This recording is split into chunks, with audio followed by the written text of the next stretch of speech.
Hello, everyone, and welcome to DM Talk. This is Henry Knight, the DM from Playerole.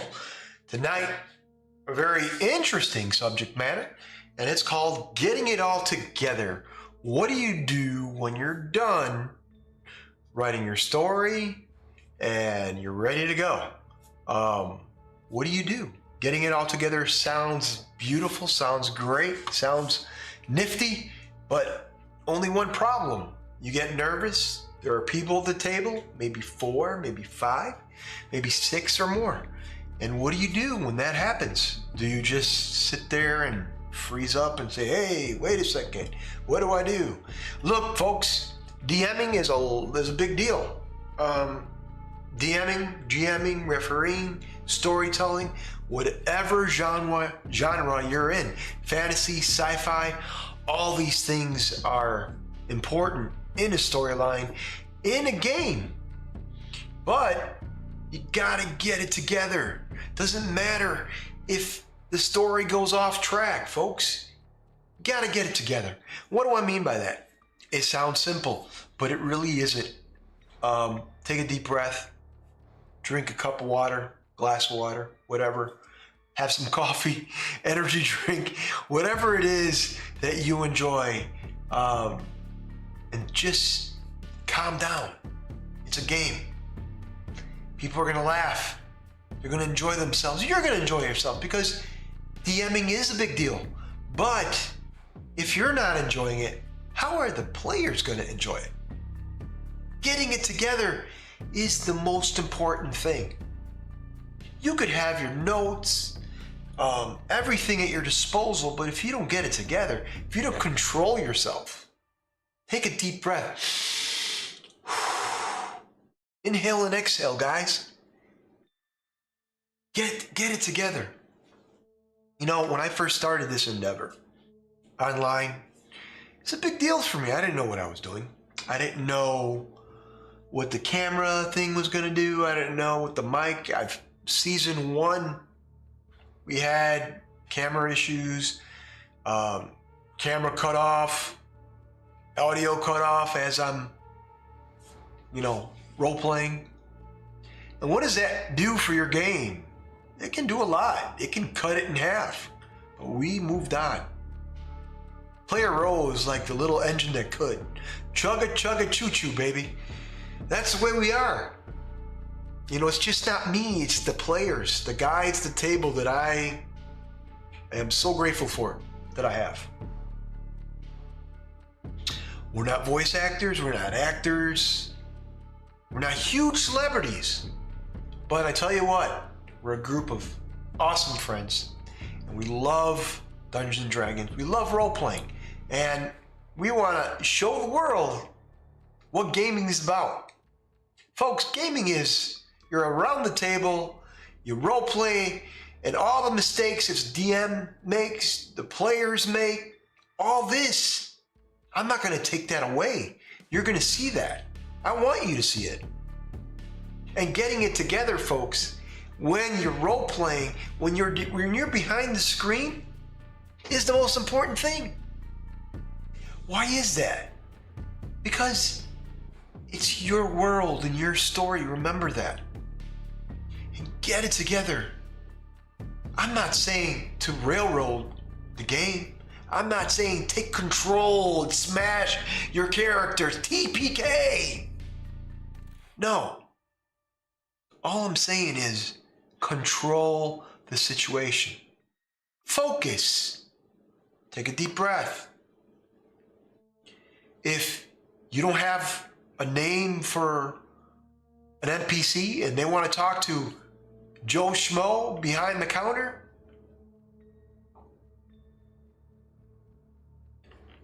make them deaf. Do whatever it takes. Take control of the situation. Know that you are in control. No, and I don't mean control the game, like I said before, railroading or the player characters. Change them. Oh, you didn't go down path 1. I want you to go down that path and you're going to pay for it, damn it. I'm going to throw a CR23 in there. You can. You're the DM. You can do what you want. Ultimately, the rules, all that, are there as a guideline. Period. I don't care what professional says what. The DM calls the shots. Period. Nothing you could argue with me right now and say, Henry, Knight, you're full of shit. And I'm going to tell you, nope. You have to get into it. Getting it together. Get together. Get it together. Don't go fanatic. I know there's nerves. I know you're nervous. I know people are watching. I know that there are people in my table that are not going to like a certain sequence.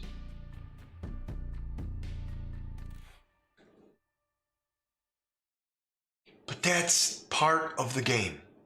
And I want you folks to see that. I want you to see what's good and bad and the ugly of the game, of any game. Because there are. That's why I despise editing. Yeah, editing looks cool. Editing looks fantastic. Beautiful pictures and dinosaurs and apples and hearts and dragons and beauty. Yada, yada, yada. That's a bunch of bullshit. Want to know why? Because when you see me and see my guys and we make mistakes, we're all human. We're going to make mistakes. I'm going to make mistakes. I'm not perfect. I'm not going to edit that out.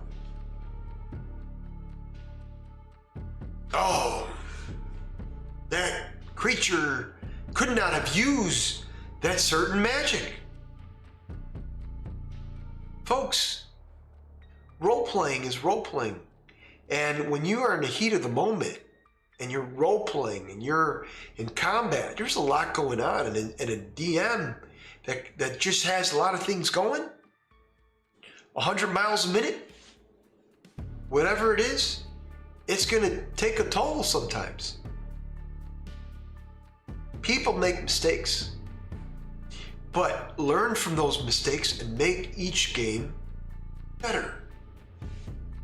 Get it under control. It's up to you to control the scene. It's up to you to control the things that I'm just looking at my streaming, make sure all the Wi-Fi and everything is working correctly. And so far it is. Folks, that's all part of role-playing. It doesn't matter what the rule book says. Yeah, they're guidelines. They're there to guide you. But you need to get it together. If you're going to use the rules 100%, then use them. If you're going to be the type of DM that takes role-playing seriously, then do it. You are in control. Show your players that you are. Don't let them steamroll your creature. And if they do, and you made a mistake, so what? Big deal. You're going to see those things here on Playerole.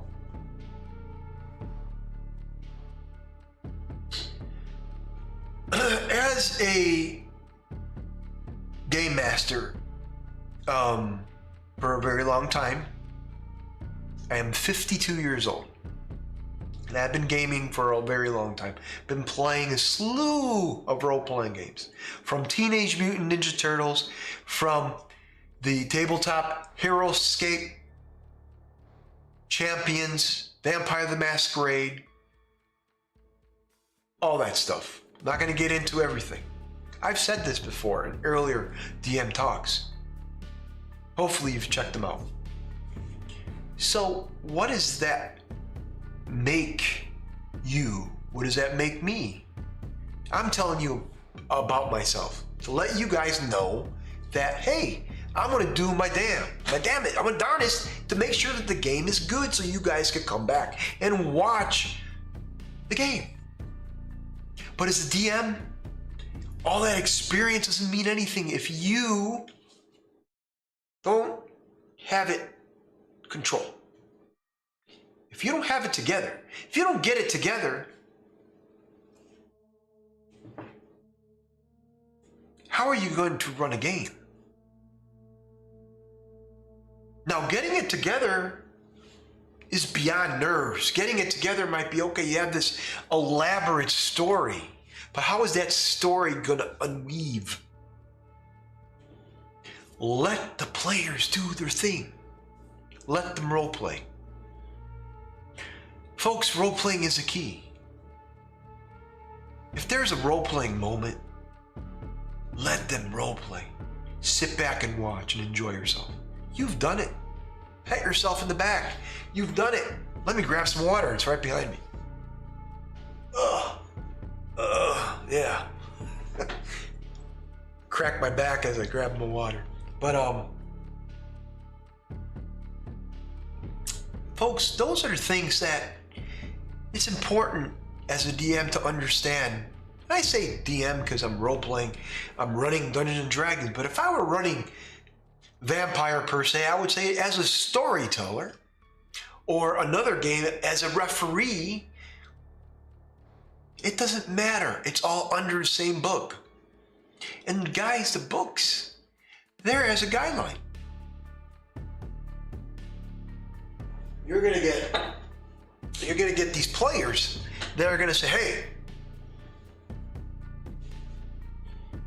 in page 43 of the player's manual, you didn't do but yada yada yada. And I'm gonna say, well, so what?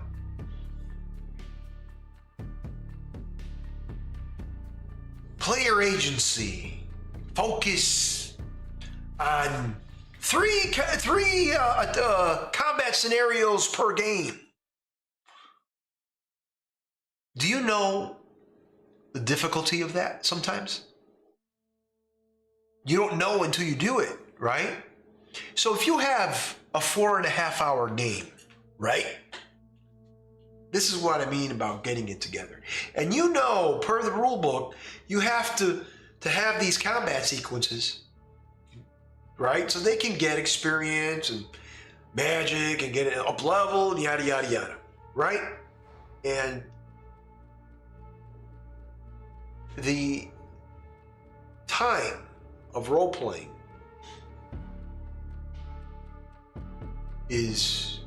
grows, right? They start role-playing their ass off. Role-playing so good that they love it. So what are you gonna do if that whole night was all role-playing and very little experience? It happens. Folks, it happens. Players do what they do. And as a DM, referee, game master, whatever it is you are, know that as long as you have it together and they're having fun and you're having fun, that's the key. Don't rush to get into a combat scenario because you want to give them experience. Oh, but they're going to get pissed because that whole night was role-playing. So you give them what you might think that they deserve, right? Experience-wise. Role-playing only gives you so much, but if they were role-playing their ass off and they're finding out mysteries and clues and attachments, the cogs are turning. They're moving things along. They're playing 3D chess.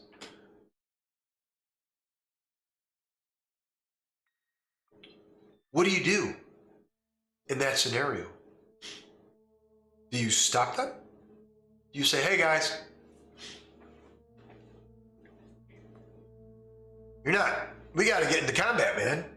I set up this huge combat scenario. They're supposed to go in the cave of desolation. What happened? They didn't go, did they?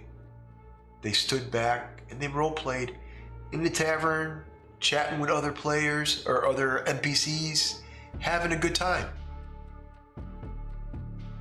Is it that important? Isn't a role-playing game a role-playing game? An RPG? Isn't Dungeons and Dragons fantasy and you're in a fantasy setting and the players are enjoying themselves? Role-playing? Oh, we didn't level up this game because we were role-playing our ass off. So give them the XP. If you know that they were going to get 5,000 XPs, right? XP, depending on the combat scenario and what level they are. You know how that works. We're not going to get into that. But let's say that they were supposed to get, if they defeated, zombies and a lich or whatnot, let's say they were going to get 7,000 XP. But they decided to go to the town and unravel the mystery to the lich that was overpowering the town, that was horrifically taking young children from the town. They decided these guys are combat minded. These guys love combat. But they decided, not this time. We're going to find out what is happening in this town. So they find out what's happening, and you want it to move, and you want them to go. Don't force them to go. You keep the clues all over, but don't force them to go. There are some people that say, well, you got to move. Go, go, go. Why? If they're having fun in that town, unraveling the mystery, isn't that role-playing? Oh, but you got to put down the cookie crumbs, and they got to lead. Yeah, lead them where? If they know what to do, and they know, and they don't want to go, and they want to prep for a battle, then let them. And if they go to their battle, if they go to the battle late, and it's after the 4.5 hours, or it's getting there, then oh well. There's always a next episode. If you have to leave combat, or you're in the middle of combat, and you want to leave it in one hell of a kill cliffhanger, because I've done this before. Right in combat, I cut it. Oh, wait, we're fighting. We'll come back to that. Sometimes it's going to happen. Get it together. And how do you bring all that together? The books can say all they want. And the books are helpful. Don't get me wrong. I'm not saying they're not helpful. They are helpful. But what if? See, the one thing the books do not have, the books can tell you the guidelines, what to do if this happens, if that happens. But there's always going to be a player that unravels what those people are saying. You can write your ass off, and you can have every flag ready for every player in that table. But one day, there's going to be someone in that table that's going to unravel you like it's no tomorrow. That's going to take everything apart. Boom, boom, boom. And they're not going to say no. They're not going to take no for an answer. They're going to go ahead and do it. You know why? Because that's what players do. They're having fun, and they're thinking out of the box. And when they do that, you as a DM you have to get it together. Get ready for that. Think out of the box as well.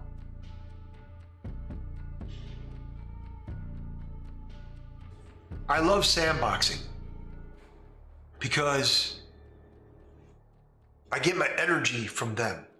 And if one of the players start giving me that energy role-playing wise, I throw it right back.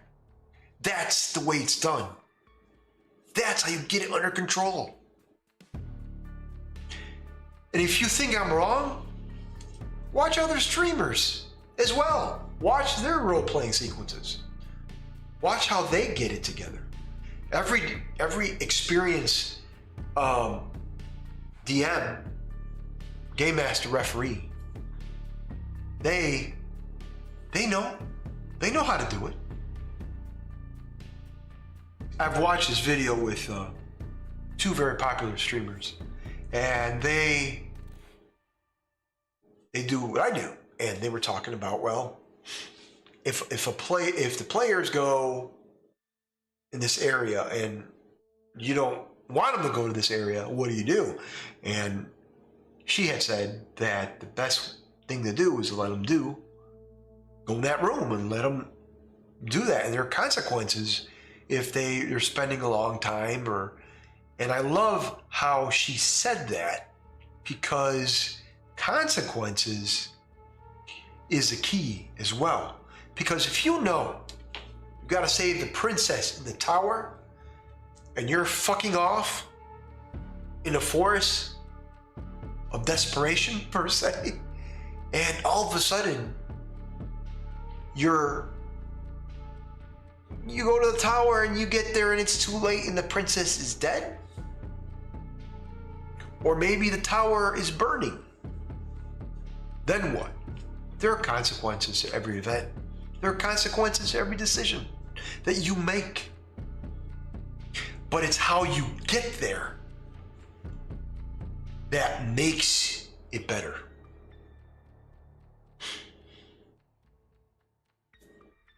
Those are the things that make role-playing so wonderful. You can tell me, oh, Henry, you're wrong, man. I am by the book. Yeah, the book can tell you what you want to hear and see and feel.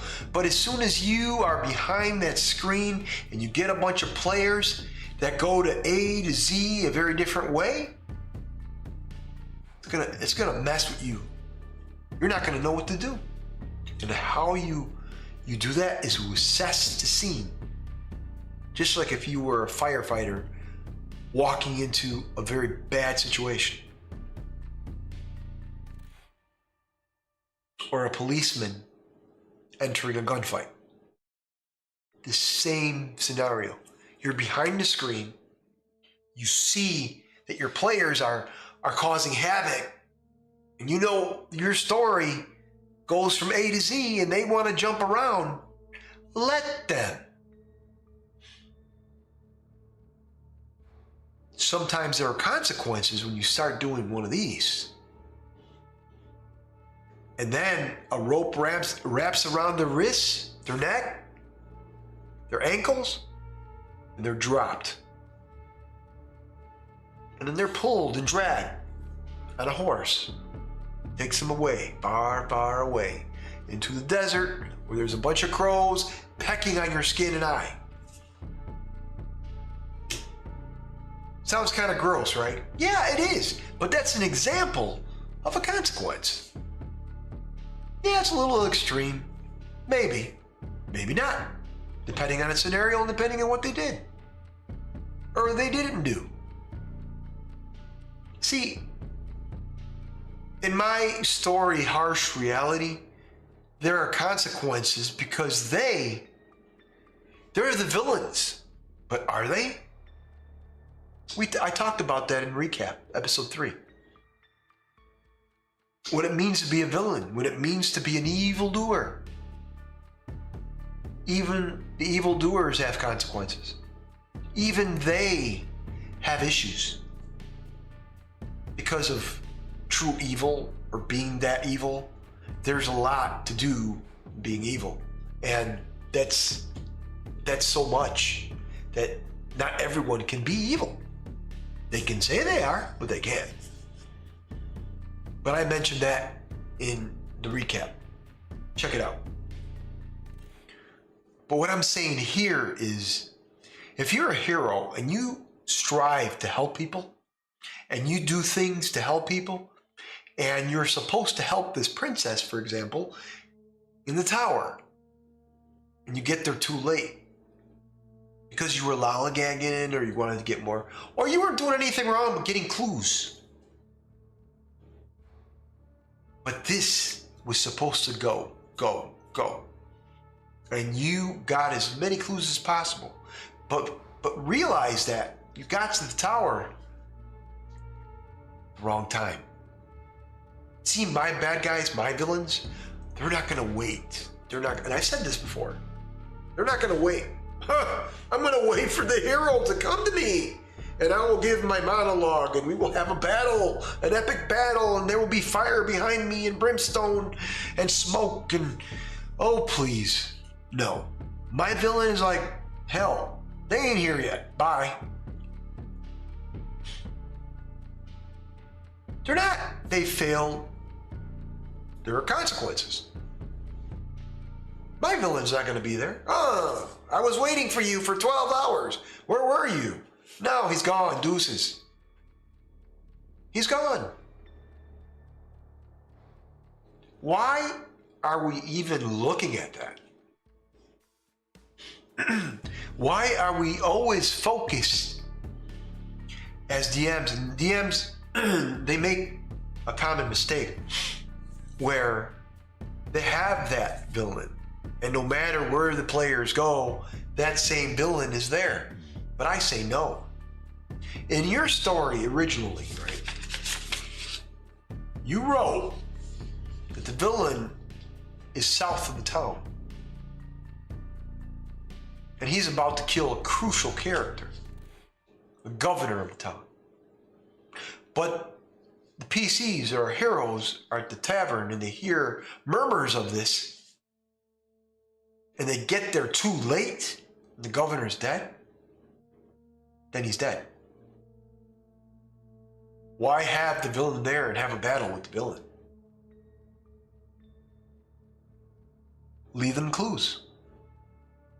The villains don't want to be there. They don't want to die also. They have their own problems and set of things to do. Why are you going to, there's going to be a flood of monsters in location A, but location B, that's empty. Well, sometimes all the players are going to go to location B and forget about A. You could pluck what's in A and throw them in B. Yeah, you can do that. That would be the easy way out, wouldn't it? But sometimes that's the way it works. There are 3 doors before you, a red, a blue, and a green one. You know, behind the red, the blue, there are creatures, and the green one there isn't. So they decide to go to the green one. So as a DM, because you want to keep things exciting, you throw those creatures into the green one. That would be the perfect thing to do, right? Yeah, it would be. It would be cool. But what if there wasn't anything? What if they went through that door, they see a meadow? And what if they wanted to role play? And the 2 people that I saw a video on, and they were talking about role playing and players and stuff, is players, when they do things, they have consequences themselves. But if they want to go and do whatever, then let them do whatever. But they know what to do. If they know the mission is to go to point, to go behind door 1, and they're in door 3, then it's not your fault as DM. Let the players do what they do. Roll with the punches. You could always throw a little action in there. Yeah. Oh, they see a giant lizard. Cool. Giant lizard. They see Faye. It's a meadow, right? It's a daytime. You see a unicorn in the distance. Oh, a rare creature. Unicorn's on his side. There's blood. Yeah, that's another story. But either way, you know, those are the things that, as a DM, getting it together is part of what makes story. Because if you don't get it together, everybody's going to have a bad time. And you're going to have a bad time. Now, what is getting it together? What it also entails, are you ready? You ready? Take a deep breath. Like I said in the beginning, in the intro, take a deep breath, go. Describe the scene. I want to tell you the story. In season 2, this happened. I had this elaborate music in the background scene. And I had the scene, I was doing an intro and I was going with the music and I fumbled my words towards the end. They snickered. It was one of those things that, yeah, did I get pissy? Yeah, I got pissed off. Like in my head, I'm like, damn it, why? But it happens. But that was on film. That's Playerole. Playerole is not perfection. Playerole is a group of guys and gals that play role-playing games. We love role-playing. We have fun role-playing. But if we make mistakes along the way, that is role-playing. That is the heart and soul of role-playing. You're not going to get a picturesque game. You're not. No way in hell. When you go to these cons, you're not going to get perfection. There isn't anyone who's perfect. Trust me, there isn't. Folks, my motto, our motto is real people, real gamers. We're gamers, we're real people, and we have a lot of love. We love games, and we love playing them.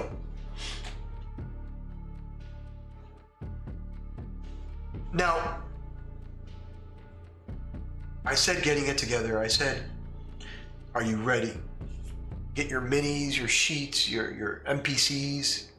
And I urge you all to have a list, a name, just random elves, dwarves, drow, humans, dragonborn names, whatever it is. Doesn't have to be a dragonborn. Doesn't have to be a Goliath. Doesn't have to be anything. Just names. Please. They help. I've been to a game before where the DM named the character Walmart. Nothing wrong with that. His name was Walmart. Was it kooky? Maybe. Was it awesome? Absolutely. It was fun.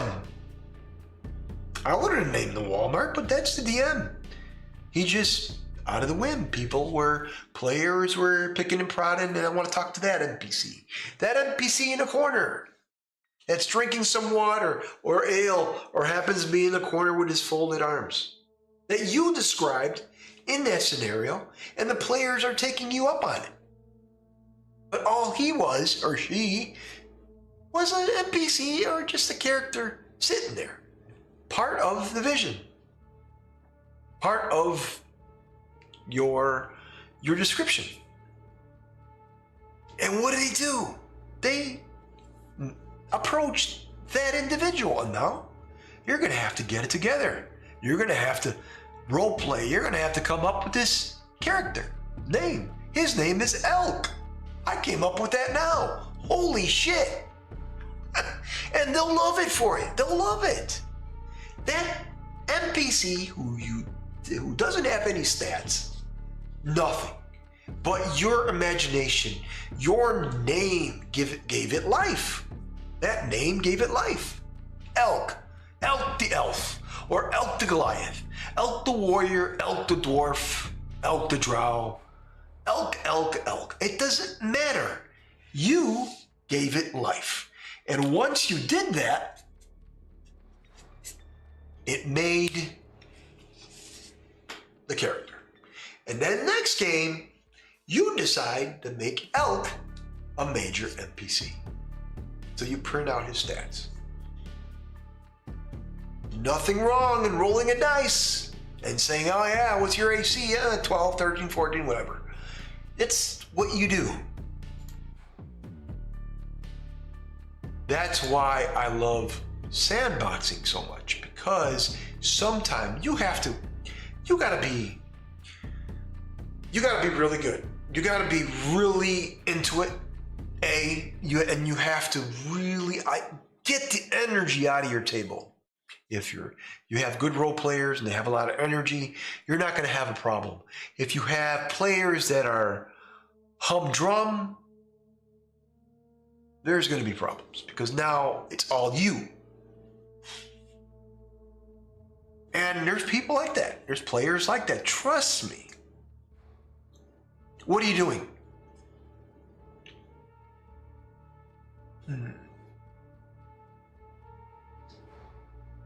There's players like that.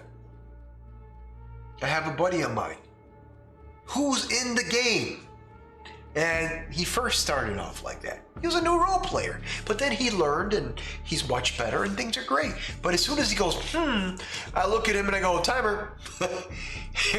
I have a little hourglass with sand, little sand hour. I just flip it and he looks at it and goes, oh shit, I got to get ready. Hey, you're the DM, folks. The books can say everything, but trust me, they're not perfect, because they're written by human beings, and nobody is perfect, guys.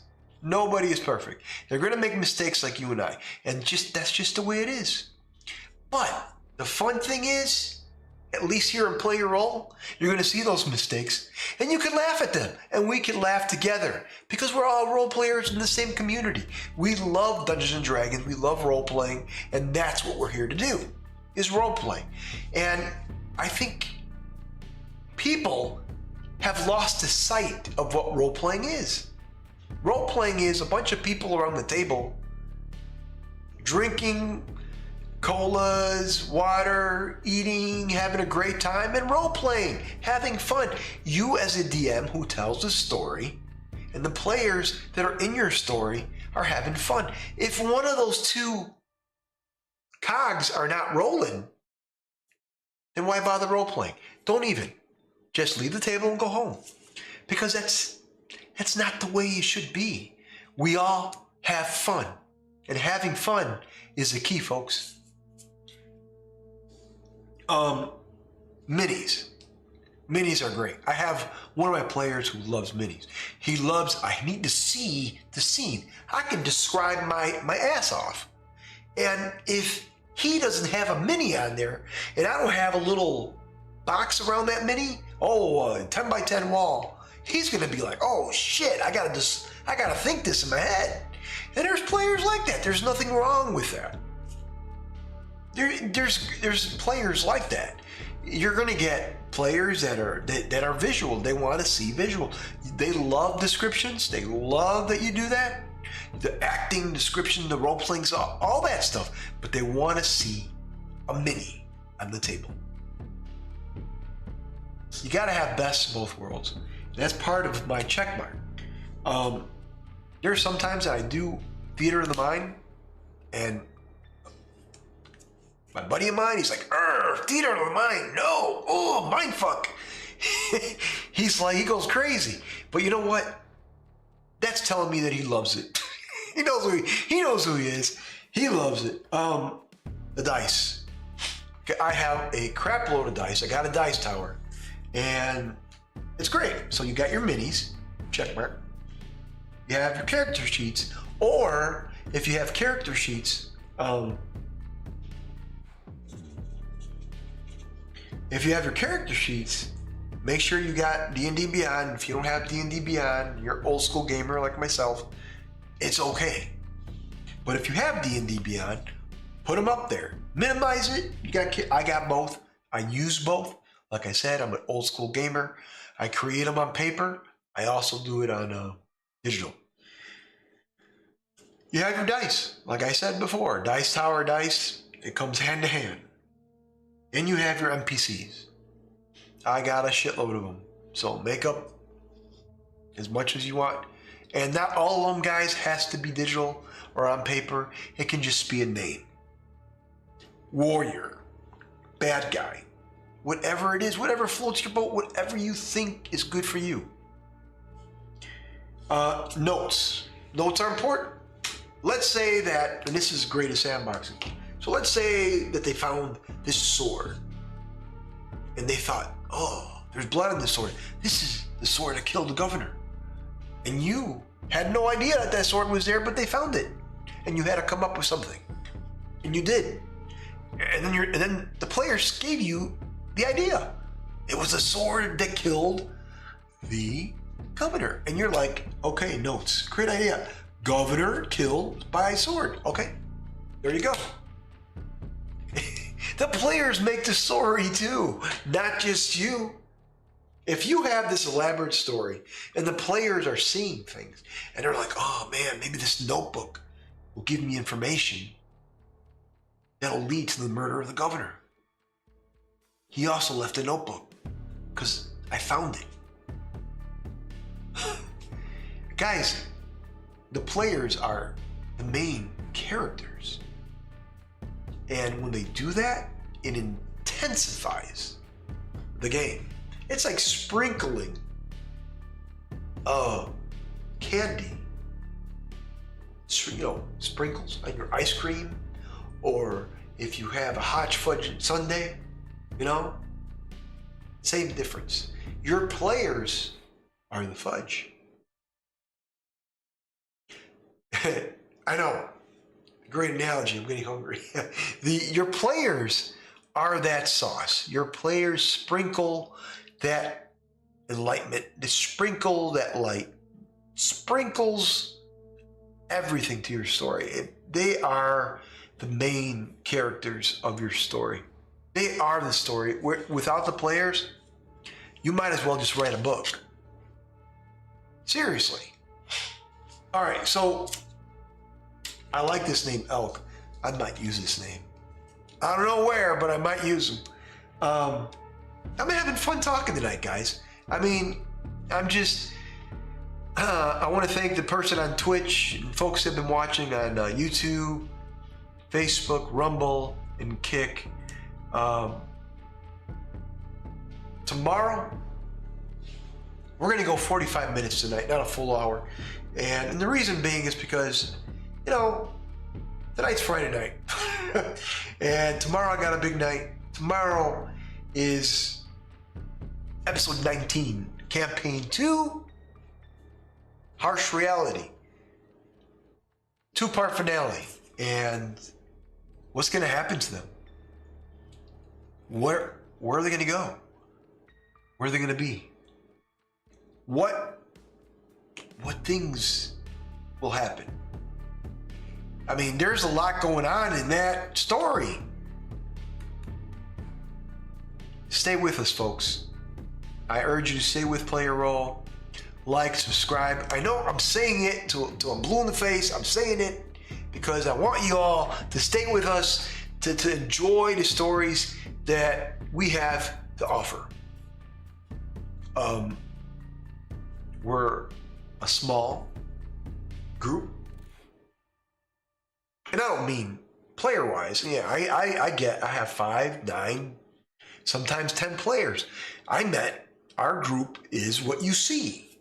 And what you see is what you're going to get. You're going to get real people, real gamers, and you're going to get a bunch of guys and gals around the table that love role-playing games. That's Playerole. The energy, the excitement you're going to get from Playerole. Each and every one of them. Stay with us, folks. I'll see you tomorrow night at 7 p.m. Central. Have a good night.